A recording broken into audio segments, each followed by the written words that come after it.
Bismillahirrahmanirrahim. Assalamu alaikum to all of you.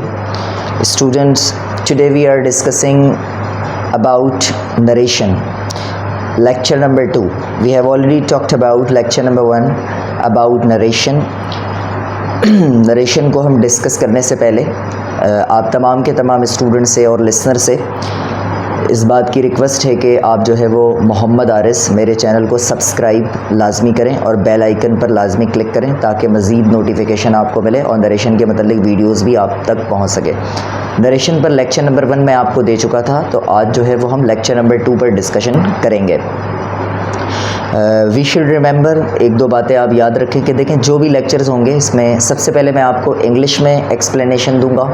After that I will explain in Urdu. English के बाद जो है वो चीज़ आपको उर्दू में भी बता दी जाएगी, तो you don't worry and you don't take tension about it. आपको बिल्कुल भी परेशान होने की ज़रूरत नहीं है कि ऐसा ना समझें आपकी सारी बातें बिल्कुल इंग्लिश में होंगी, बल्कि इंग्लिश में भी बात होगी आपसे और उर्दू में भी बात होगी, बायलिंगुअल गुफ्तगू होगी और इंशाल्लाह आपको चीज़ें समझ में आएंगी। बस इस बात का आपने ख्याल रखना है कि वीडियो को लास्ट टाइम तक देखना आपके लिए ये सबसे ज़्यादा ज़रूरी है।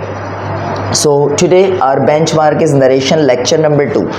आज जो हम बात कर रहे हैं वो लेक्चर नंबर 2 पर बात कर रहे हैं कि नरेशन में लेक्चर नंबर 2 में हम सबसे पहले देखें, लिखा हुआ है he says I am ill. Sentence का वो पार्ट जो कि कॉमे से बाहर होता है इसे रिपोर्टिंग स्पीच कहते हैं या रिपोर्टिंग वर्ब कहते हैं। सेंटेंस का वो पार्ट जो कि इन्वर्टेड कॉमास में क्लोज होता है इसे रिपोर्टेड स्पीच कहा जाता है या रिपोर्टेड वर्ब कहा जाता है। इन दोनों में जो डिफरेंस है वो छोटा सा डिफरेंस है कि यहाँ पर कॉमा मौजूद होता है और ये इन्वर्टेड कॉमास में क्लोज होता है। जो कॉमे से बाहर जो पार्ट है आपका, जैसे ही सेज, तो आप इसको क्या कहेंगे, ये रिपोर्टिंग स्पीच होती है और ये रिपोर्टिंग वर्ब होती है। जैसे आप क्या कह रहे हैं, ही सेज, वो कहता है, क्या कहता है, आई एम इल, मैं बीमार हूँ। तो लिहाजा उसने क्या बात कही आपसे कि मैं बीमार हूँ। वो सेंटेंस का वो पार्ट जो कि इन्वर्टेड कॉमास में क्लोज है इसे आप कहेंगे रिपोर्टेड स्पीच। ईडी मौजूद है यहाँ पे, रिपोर्टेड स्पीच होगी या वर्ब होगी। इसे वर्ब क्यों बोल रहे हैं हम, तो लाजमी सी बात है कि वर्ब यहाँ पर मौजूद है, सेंटेंस में सेज मौजूद है, यहाँ पर आपके पास am be verb state verb मौजूद है। Because without verb it is impossible to make any type of sentence. तो एक बात हो गई, स्पीच तो ये होती है, लाजमी सी बात है कि यहाँ कोई बयान हो रहा है।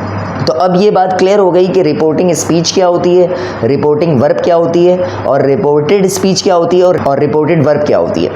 अब इसके बाद जो है after that we are discussing rule number 1, the first person of the reported speech will change according to the subject of reporting speech. आपके पास जो है जो रिपोर्टेड स्पीच होगी, इस रिपोर्टेड स्पीच में जो फर्स्ट पर्सन होगा, फर्स्ट पर्सन में कितनी चीज़ें होती हैं student, we should remember, first person में आपके पास सिर्फ 2 ही चीज़ें होती हैं, एक आई होता है और दूसरा वी होता है। अगर आपके पास रिपोर्टेड स्पीच में फर्स्ट पर्सन आए यानी आई आए और वी आए, इन दोनों की changing according to the subject होगी। यानी यहाँ पर आई या वी आए तो इसकी चेंजिंग आप किससे करेंगे, according to the subject of reporting speech. यानी रिपोर्टेड स्पीच में अगर फर्स्ट पर्सन आएगा तो इसकी तब्दीली हम अकॉर्डिंग टू द सब्जेक्ट करेंगे। तो रूल नंबर 1 आपके पास ये है कि फर्स्ट पर्सन की चेंजिंग किससे होगी। उम्मीद है कि आपको ये बात समझ आ गई होगी।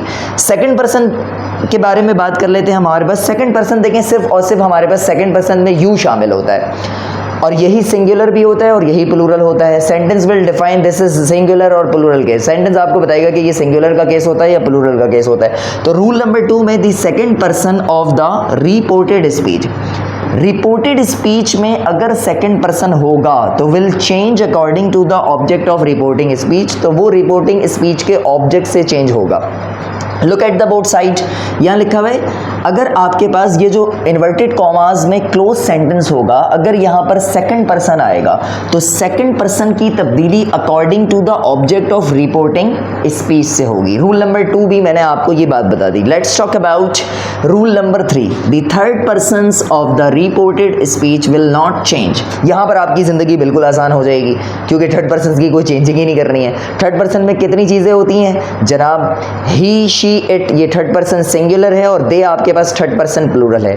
और we can not change, narration के रूल्स एंड रेगुलेशन के मुताबिक इसकी चेंजिंग नहीं करेंगे, इसकी चेंजिंग नहीं होगी। तो यहाँ आपकी ज़िंदगी सबसे ज़्यादा आसान होगी क्योंकि यहाँ चेंजिंग नहीं करनी है, क्योंकि जहाँ बार बार आपको चेंजिंग करनी होगी तो आपके लिए ये प्रॉब्लम होगी। अब प्रोनाउंस फैमिली में हमारे पास 3 तरह के पर्सन्स होते हैं। फर्स्ट पर्सन में कौन सी चीज़ होती है? आई और वी। आई और वी ये स्पीकर होता है, बोलने वाला, बयान करने वाला, समझाने वाला।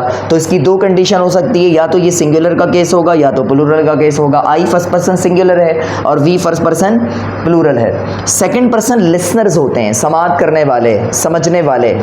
तो सेकंड पर्सन में आपके पास यू शामिल है, ये सिंगुलर का केस भी हो सकता है और प्लूरल का केस भी हो सकता है। और लास्ट में हमारे पास थर्ड पर्सन में he she it third person singular है और दे थर्ड पर्सन प्लूरल है। तो बात हमारी क्लियर हो गई कि रिपोर्टेड स्पीच में अगर आई या वी आए तो ये रिपोर्टिंग स्पीच के सब्जेक्ट से चेंज होगा।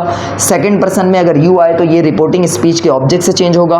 और थर्ड पर्सन में अगर हमारे पास ही शी इट दे आए तो यू कैन नॉट चेंज, आप इसको चेंज नहीं कर सकते। I hope that you have understood all the things I had already cleared. आप तमाम लोगों से रिक्वेस्ट है कि आप चैनल्स को लाजमी सब्सक्राइब करें। Thank you so much.